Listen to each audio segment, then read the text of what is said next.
The ongoing migration crisis impacting the United States and states like Illinois, even though we're 1,000 plus miles from the southern U.S. border, it's impacting our tax dollars right here in the land of Lincoln. And what is going to happen here? You had the U.S. Supreme Court on Monday issue a split decision. What was it, 5-4? Not much indication as to why, but they did intercede in the case brought by the federal government trying to move razor wire along the border of Texas and Mexico. So now they can remove that razor wire. For what purpose? They say it's to keep the Border Patrol safe, but obviously it's allowing people to cross the border illegally, not going through a port.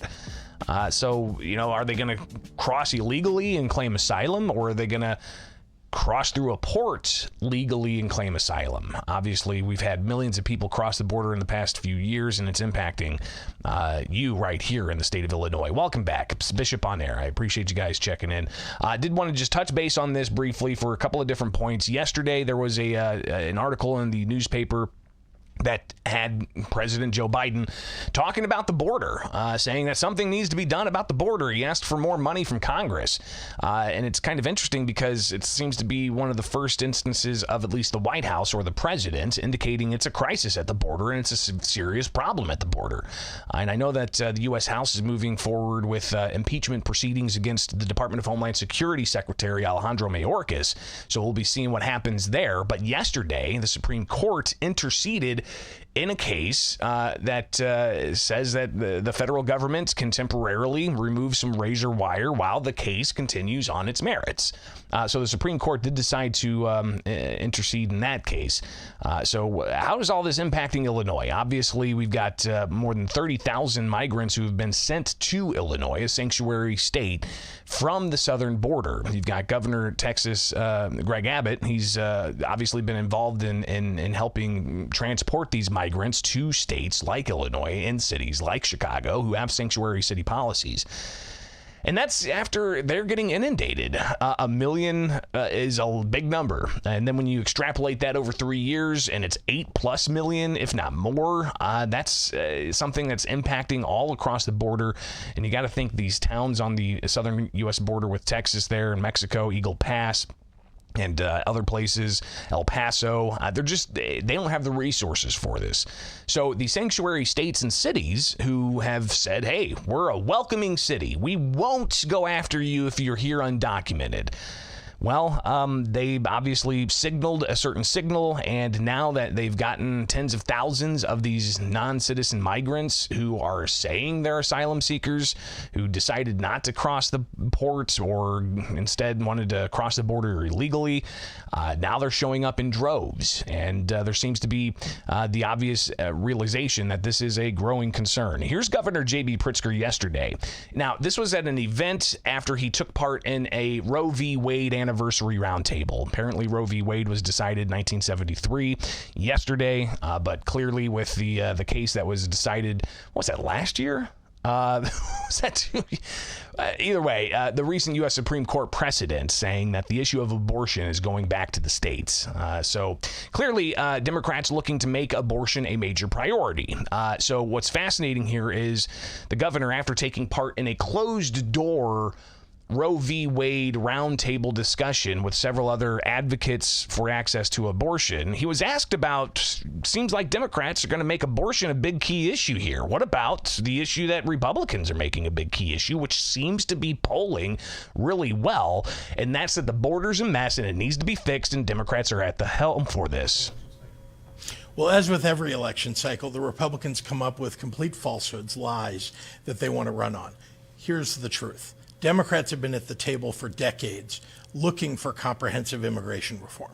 Democrats are the ones who want to secure the border and make sure that we have an immigration system that makes sense, and that we look at all of the people that are in the United States today who are undocumented immigrants and have been here for years and give them some kind of a pathway to being documented, being legal, and so on. It's Democrats that have stood up for that, not Republicans. Now the Republicans want to grandstand, want to make this an issue in the 2024 elections once again because they are fear-mongering and telling lies in doing so.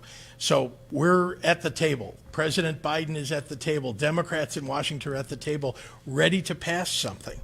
And it's Republicans who've said, we don't want to give Biden this. We're going to walk away and just let the nation remain in an immigration crisis, even though Democrats are ready to do something to solve this problem. Well, and again, it sounds like what the governor's saying there is that the border's going to stay open until you give us amnesty. I don't know, maybe that's too, much of a overcharacterization, a gross mischaracterization of what the governor's saying. But I mean, he talked about we got to find a path of these to citizenship for the tons of people who have been here for years undocumented.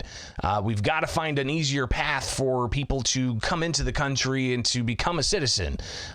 Okay, I mean, listen, I guess that's fine, but is that amnesty he's looking for? So we're not going to do anything on the border until the Democrats get their way. But Republicans, from my understanding, have just been saying, close the border.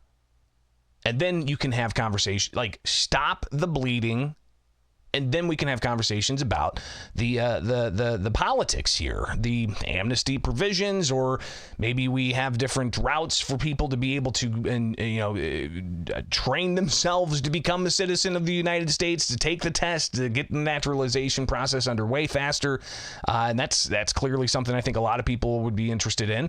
And then you've got the questions of work permits and how that process plays out. So clearly, there's a myriad things that are impacted by the border conversation, but I think that what Republicans have been looking for is a standalone effort of the White House to close the border. Then the conversation could be had about all the other provisions that people want. But again, the governor seems to say that it's the Republicans who are just walking away from the table saying, oh, we're not going to give Biden this. So the migration crisis continues with, again, millions and millions of people crossing the southern U.S. border.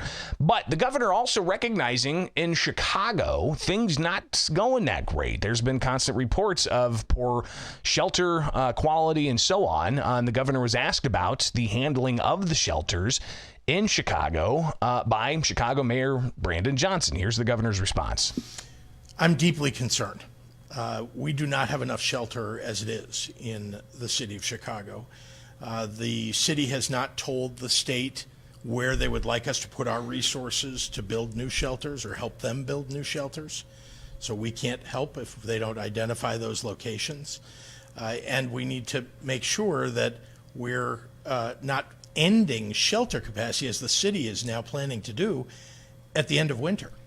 If you think this problem is going to end when the temperature warms up, it's not. We still need shelter for people. So I'm deeply concerned, and I'm hoping that at least the plan that I read this morning, actually in your column, is not one that they will end up carrying out. That was a response to a question from a Politico reporter. So if you want to find the column that the governor's mentioning there, you can find that through Politico. So clearly, the immigration issue not going to go anywhere. We'll see how the issue plays out in presidential politics. We tried talking about this briefly yesterday with Florida Governor Ron DeSantis bowing out of the Republican nomination process and Nikki Haley staying in. Kind of fascinating to see how Trump's going to handle it. And of course, he says he's going to deport people the minute he gets into office if he gets elected. And I don't know what the polling suggests, but we'll see how it all solidifies and morphs and amalgamizes and continues to roll down the hill. As we keep you updated each and every day. And of course, the Illinois State House could be dealing with this as well because they got that new migrant working group, the new arrivals working group with Democrats, while Republicans are like, we need to end the state's sanctuary state policies. Pretty incredible just to sit back here and watch all this unfold. So hopefully you're in staying informed and checking in each and every weekday morning. Guys, I got to get out of here, all right? Be sure to like, subscribe, hit that notification bell, follow along on X, on Facebook, on YouTube. It is Bishop on Air. anywhere. And if you want to support the show, check out some of the merchandise below. bishoponair.com.